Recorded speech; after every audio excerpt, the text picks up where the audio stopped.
Ini isi kulkas Bunda hari Sabtu ya. Jadi setiap minggunya itu selalu berganti-ganti ya. Itu ada nugget.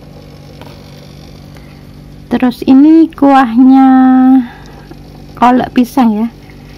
Jadi tinggal kuahnya saya masukin ke freezer. Itu membeku. Terus ini cemilan anak-anak itu suka yang begini-gini, kentang udang. Ini beras kencur, ini masih utuh ya, belum dipakai. Ini rencana nanti insya Allah bikin rujak ya sore-sore. Ini bahan-bahannya sudah ada. Ini ada petis, ini 8.000 sekian ya. Itu ada kacang, ada tempe, ada cingur. Beberapa hari ini sering makan rujak. Itu cingurnya tinggal sedikit ya, setengah kilo itu 30.000. Terus itu ada kurma, jadi jangan sampai di dalam kulkas kita ini nggak ada kurma ya, harus ada kurma, ada jamu. Nah kalau anak-anak itu sukanya ya yang cemilan-cemilan seperti Yubi. Kalau Bunda itu kurang suka ya. Kalau gula harus masuk kulkas, kalau enggak ya biasanya banyak semut ya. Itu ada asam, kental manis, dan bangau.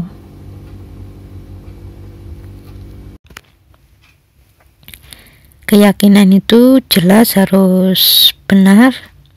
Kalau amalan itu harus dipikirkan dulu. Jadi jangan asal ada orang, nih amalkan biar kamu begini begitu.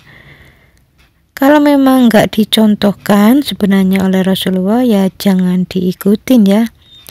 Harus punya dalil yang jelas. Doa itu kan jelas ya, nggak kacau, nggak ngawur. Doa itu langsung hanya kepada Allah, bukan minta pada manusia. Jadi doa itu langsung ya Allah, ya Rabbana, ya Rabbi. Harus difahami bahwa keyakinan itu di hati, itu namanya keimanan. Iman pada Allah, pada Rasul, pada kitab. Jadi orang yang mengaku beriman pada Allah, beriman pada Rasul, tapi dalam kehidupan sehari-hari ini tingkah lakunya itu tidak mencerminkan sebagaimana yang dilakukan Rasul, berarti dia hanya mengatakan iman, berarti dia hanya beriman, mengatakan iman itu di lisan saja, tapi belum betul-betul dikatakan iman beneran ya, karena hanya di lisan tapi tidak dibuktikan. Jadi misalnya ada seorang ustadz ceramah, terus jamaahnya itu dipaksa untuk ngikut, nah gak ngikut, akhirnya dia marah ya. Ini kan namanya kaku, keras ya, maunya sendiri, itu kan egois ya. Walaupun tahu ilmu agama, tapi kalau seperti itu ya nanti lama-lama ya bisa kena liver. Jadi hidayah itu kan dari Allah Ta'ala ya. Orang itu mau ngikut atau enggak ya terserah. Kalau belum mau mengikuti apa yang kita sampaikan ya berarti masih belum dapat hidayah ya, gitu aja. Jadi nggak usah memaksa. Jadi orang itu ngikut atau nggak ngikut, nggak usah memaksa, nggak usah jengkel. Ini ada pertanyaan, Bunda, apakah rusaknya iman itu menjadi rusaknya hati? Tidak ya, kalau rusaknya iman itu catatannya ada pada Allah Ta'ala.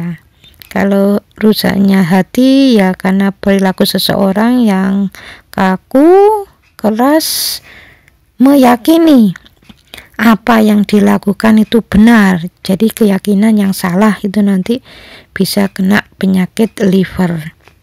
Apakah dengan mengingat Allah itu bisa menjadikan hati tenang?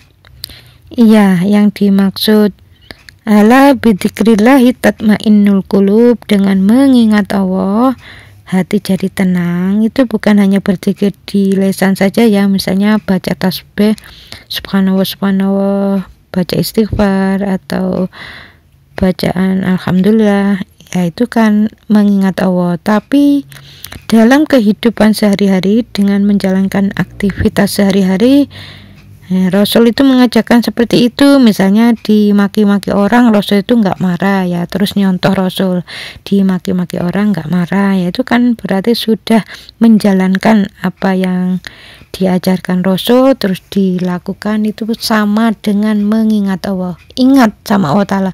Oh, Allah Ta'ala itu melarang nggak boleh ngomong kasar, ada ayatnya, lintalahum, berlemah lembutlah kamu dalam bertutur kata, kan gitu. Akhirnya mau ngomong kasar nggak jadi karena ingat Allah, ingat ayat itu.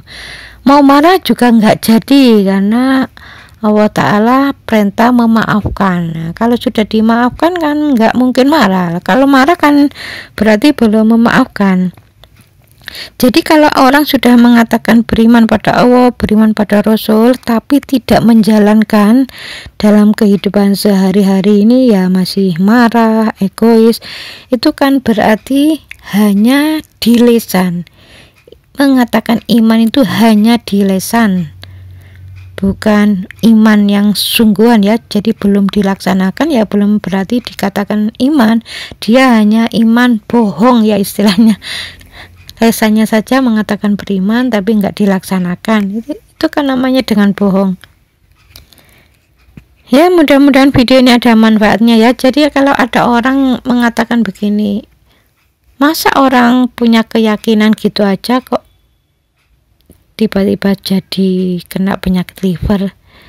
Jadi selama itu nggak ada dalil Qur'annya, nggak ada dalil hadisnya. Ini contoh nih di rumah tangga, misalnya menyetrika baju ya. Kalau si suami menyetrika baju ini dari arah sini leher dulu, terus si istri harus dari lengan dulu, atau dari bagian belakang dulu misalnya, atau depan dulu. Ini kan nggak ada dalil Qur'annya, nggak ada dalil hadisnya. Nah, orang yang meyakini apa yang aku lakukan ini benar, orang lain salah. Makanya kalau merasa yakin apa yang dilakukan itu benar, sehingga kalau orang lain itu nggak ngikut ya jadi marah, marahnya disimpan karena yakin dengan apa yang dilakukan itu benar. Nah, itu lama-lama nanti bisa kena liver. Jadi orang kena liver itu ya tergantung ya seberapa sering dia melakukan seperti itu, keyakinannya itu kuat apa enggak, itu ada hubungannya nanti dengan sakit livernya. Jadi kalau imannya bagus, keyakinannya sangat kuat, dan itu sering kali dilakukan, itu beda ya dengan jarang-jarang dilakukan. Biasanya yang kena liver itu memang sering kali melakukan seperti itu, ya akhirnya kena liver. Dalam kehidupan sehari-hari ini kan sering terjadi. Kalau menyetrika baju itu kan bukan seminggu sekali ya, kan ada yang hampir tiap hari menyetrika. Dan kalau itu terus-menerus dilakukan, meyakini apa yang dilakukan itu benar, pasanganku salah, anakku salah, sehingga kalau anaknya atau pasangannya nggak ngikutin dia, akhirnya dia tuh jadi marah, marahnya disimpan sangat kuat. Nah, itu nanti kena liver. Jadi liver itu keyakinan yang salah.